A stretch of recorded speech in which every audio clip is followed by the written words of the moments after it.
زه نور صبر نه لرم، نشم زمانه مباسه څه وخت مې راغونډه باسه دا خلک څه وایي؟ خلک دې هر څه وایي تر کله نو چوپتیا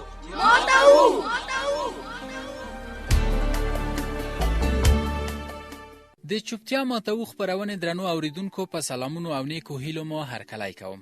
هیله ده تاسو ټول به روغ او سلامت اوسئ. د چوپتیا ماتو لومړنۍ خپرونې ته ښه راغلاست درته وایم او هیله ده د خپرونې تر پایه راسره ملتیا وکړئ. ګرانو هیوادوالو، ټول پوهیږو چې بچه‌بازي یو شومه او یوه بده پدیده ده. د قانون خلاف او د اسلام سپېڅلي دین له نظره یو حرام او ناروا عمل دی. چوپتیا ماتو خپرونه په دې موخه آماده او خپریږي ترڅو ټولو هیوادوالو ته د بچه‌بازۍ ضد اړین معلومات ورکړي او خلک دې ته وهڅوي چې پر ضد یې مبارزه وکړي ترڅو دا تشویق رامنځته شي چې د دغه بد عمل په وړاندې غږ اوچت کړي. د دې خپرونې داسې موضوعاتو ته ځانګړي شوي دي چې پلرونه او میندې خپل اولادونه د بچه‌بازۍ له سیوري خوندي او په غوره توګه د هغوی روزنې ته پاملرنه وکړي. د دینی عالمانو، قانون پوهانو، ټولنپوهانو، ښوونیزو او روزنیزو کارپوهانو نه به هم په خپرونو کې اورو چې څنګه کولی شو خپل ماشومان، نوي ځوانان او ځوانان د بچه‌بازۍ له دغه بد عمله لرې او خوندي وساتو. خو پوښتنه دا ده چې ماشومان او ځوانان څنګه په دغه لومه کې راګیرېږي؟ ولې دې لارې ته رابلل کیږي او د خلاصون لاره یې څه ده؟ د دغه ځوابونو پیدا کولو لپاره په مهربانۍ سره د چوپتیا ماتو خپرونې سره اوسئ.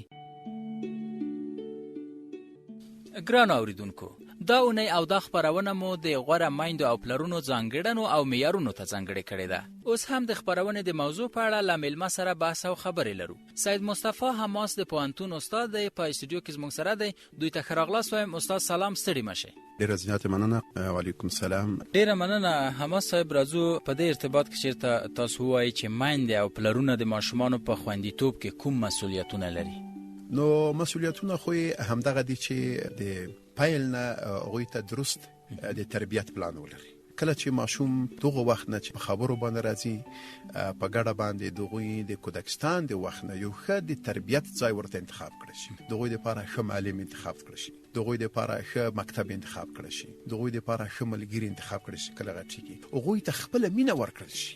دغوی استعدادونه که په کور کې د تاوتریخوالي فضا وي او په هر وړه او لویه خبره باندې ماشوم ورټل شي، نو دا په خپله باندې دغوی د استعدادونو د وژلو مسله ده.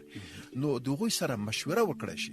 په پیل کې که ډېر کورني مسایل هم وي، یو ماشوم چې کله نظر ورته وړاندې کوي تشویق شي، آفرین بچیا تا ډېر ښه نظر وړاندې کړ، خو نظر دې ډېر ښه دی، ټول غوږ شي د پلانۍ خبره کوي، ترڅو چې هغه پوه شي چې ماته شخصیت را کړی دی. شخصیت ورکول دغوی دپاره لازم تربیوي پلان جوړول، دغوی دپاره لازم تعلیمي پلان جوړول، دغوی وخت په وخت باندې څارنه، دغوی صحت ته توجه کول، دغوی غذا ته توجه کول، هغوی دپاره سالم مصروفیت او د لوبو او د سالم بوختیاو په کور کې او کور کې د باندې. داسې هم نه ده چې یو څوک د اولادونو ته داسې یو عسکري فضا یې ورته رامنځته کړی.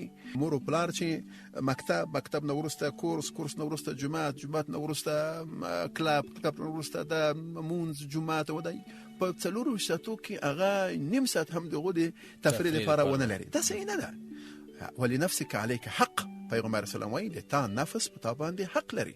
نو هغوی دپاره د خوشحالۍ فضا برابرول، د هغوی ته شخصیت ورکول، منظم پلان له مخې د هغوی سره حرکت کول، د هغوی شخصیت ته وخت باندې څارل، او په کور کې په میاشت کې مور او پلار یوه مشورتي جلسه دایرول او د خپلو اولادونو تربیوي ارزیابي او تعلیمي ارزیابي د هغوی مثبت ټکي را په ګوته کول او هغو ته یو حد اقل د یوه آفرینۍ په توګه باندې یو جایزه، ماشاء الله پلاني ډیر ښه کار کړی و، دا جایزه.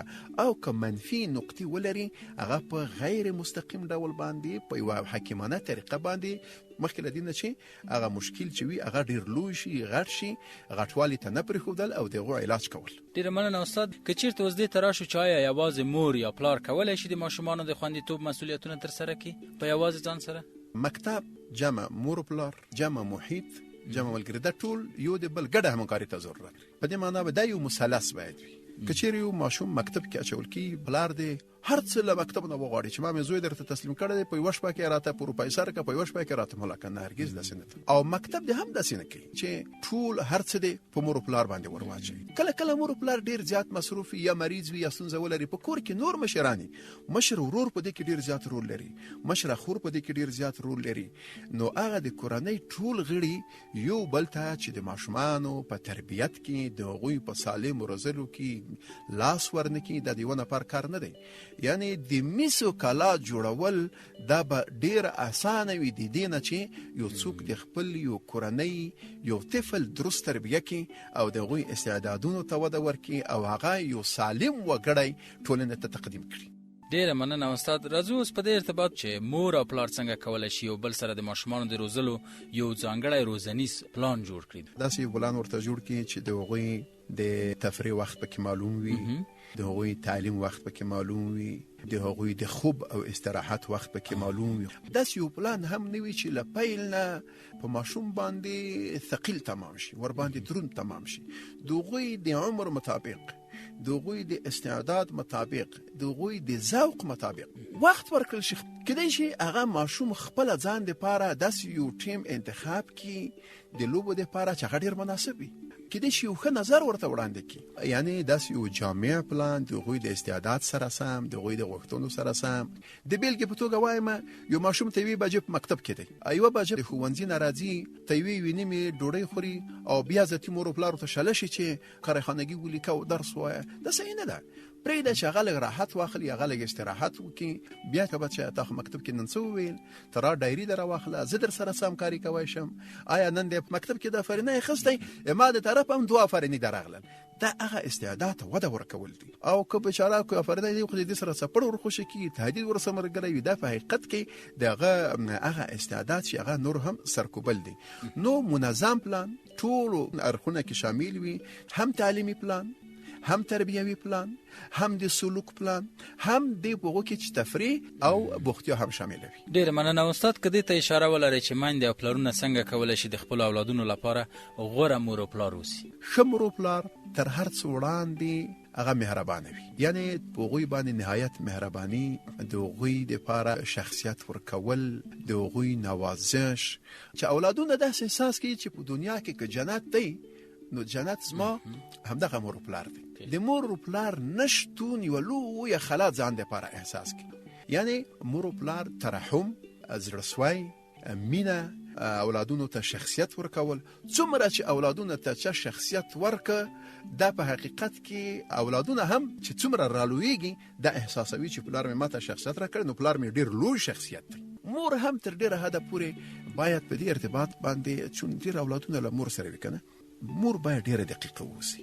هر حرکت باید تساره لاندې ونیسي، حتی د ورځني آداب جملو ته باید متوجه اوسي چې زوی مې څه ډول خبره کوي، کومه جمله کاروي، آیا د خشونت جمله کاروي که د محبت جمله کاروي، د خپل خور سره څه ډول تعامل وکړي، د خپل ورور سره څه ډول تعامل وکړي، له مشر سره څه ډول تعامل وکړي.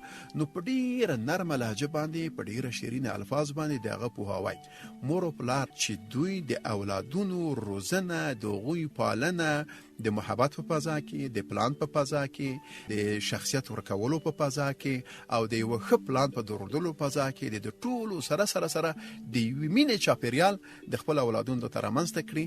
نو ان شاء الله زه مطمئن یم چې دا به یوه نمونه غوره مور او پلار اوسېدلي وي. ډېره مننه سید مصطفی حماس د پوهنتون استاد، له تاسو نه چې راغلئ خپرونې ته او موږ دوستانو سره مو ګټورې خبرې شریکې کړې. مننه.